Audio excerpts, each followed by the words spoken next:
안녕하세요. 피부건강법 송현희 원장입니다. 자반증은 우리가 일반적으로 말하는 자반증은 피하 혈관의 출혈로 피부 밑에서 붉은 반점이 생기고 혹은 이제 피멍든 듯한 반상이 생성되는 질환이다라고 많이 말씀을 드렸죠.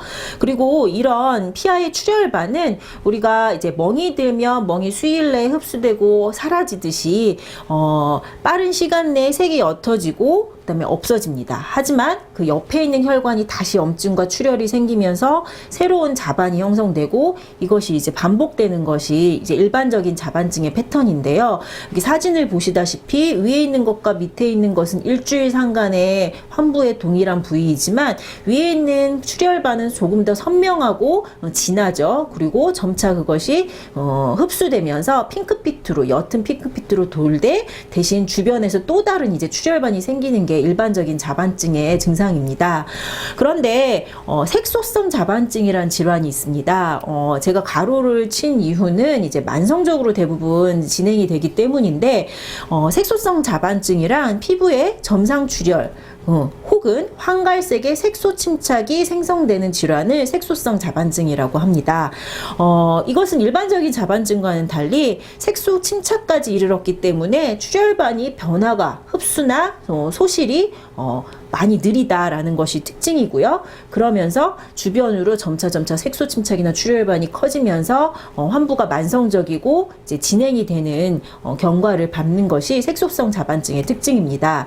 그래서 색소성 자반증을 구별을 하자면 굳이 샴버그병이라는 황갈색의 색소 침착이 일어나는 색소성 자반증 혹은 마요키병이라는 이제 모세혈관의 확장과 점상 출혈이 동반되는 것, 그 다음에 구제르브른병이라는 색소 침착과 이제 특징적으로는 가려움, 소양증을 동반하는 자반증으로 세 가지로 나눌 수 있다라고는 하지만 세세한 구별 자체도 어렵고 구분에 큰 의미가 있는 것으로는 알려져 있지 않습니다.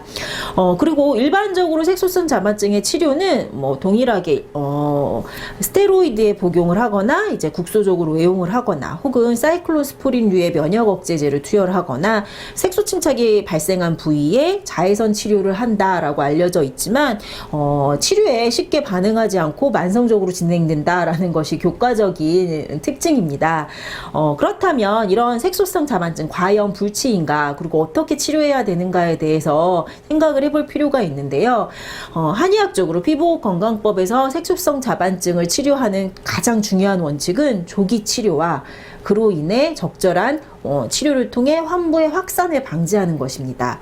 즉 색소 침착이 된 부위가 장기화되면 헤모시데린이라는 철결합 물질이 침착이 되고요. 그렇게 되면 이제 색의 농도가 진해지고 점차 고착화되는데요. 이럴 경우는 아주 치료 예후가 불량합니다.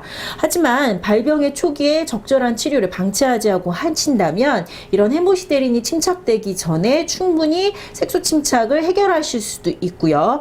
그 다음에 환부의 약침 치료를 통해 침착된 색소가 점차 이제 옅어지는 경과를 보일 수도 있습니다. 그리고 이제 새롭게 염증이 생성돼서 또 부위가 넓어지거나 짙어지는 것 자체를 체질 진단 후에 적절한 한약과 생활 교정을 통해서 이제 염증 자체를 치료를 하게 되면 색소성 자반증 이제 환부가 넓어지고 만성적인 경과로 가는 것도 방지하고 이제 색깔이 옅어지는 것도 이제 경험하실 수 있습니다.